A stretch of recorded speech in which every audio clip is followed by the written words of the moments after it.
बात उन दिनों की है जब आचार्य चाणक्य तक्षशिला में अपने शिष्यों को पढ़ाया करते थे। उन्होंने एक बार शिष्यों के व्यावहारिक ज्ञान की परीक्षा लेनी चाहिए। उन्होंने आदेश दिया कि गुरुकुल की साफ सफाई के लिए बेंत की टोकरी में पानी भरकर लाए। गुरु का आदेश पाकर शिष्यों का दिमाग चकरा गया। बेंत की टोकरियों में पानी कैसे भरा जा सकेगा? उस टोकरी में तो पानी रुकेगा ही नहीं। यह करना तो असंभव है, लेकिन गुरु का आदेश है तो इसे मानना ही पड़ेगा। सभी नदी के तट पर बेंत की टोकरियां लेकर पहुंच गए।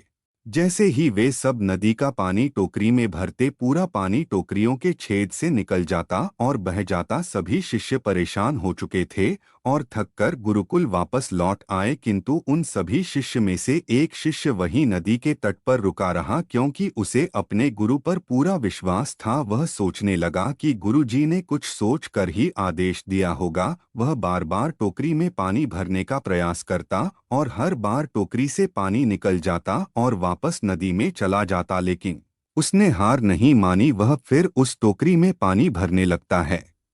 धीरे धीरे करके सुबह से शाम हो जाती है। वह प्रयास करता रहता है। आखिर अचानक उसने देखा कि टोकरी में पानी रुक गया है। अब पानी टोकरी से बाहर नहीं निकल रहा था। पहले उसे समझ नहीं आया कि यह चमत्कार कैसे हुआ, लेकिन गौर करने पर समझ गया कि बार बार पानी में डालने से टोकरी की बेंत फूल गई और आपस में चिपक गई थी। इससे उसके बीच के सुराख बंद हो गए। उसकी खुशी का कोई ठिकाना नहीं रहा। उसने टोकरी में पानी भरा और गुरु के सामने रख दिया। चाणक्य ने उसकी पीठ थपथपाई और उसको अपने करीब बुलाकर कहा, मैंने तुम सबको एक कठिन कार्य दिया था जो केवल धैर्य से ही पूरा हो सकता था, जिसे केवल एक ने पूरा किया है। इस परीक्षा से शिष्यों को समझ में आया कि धैर्य के बल पर कठिन से कठिन कार्य भी पूर्ण किए जा सकते हैं।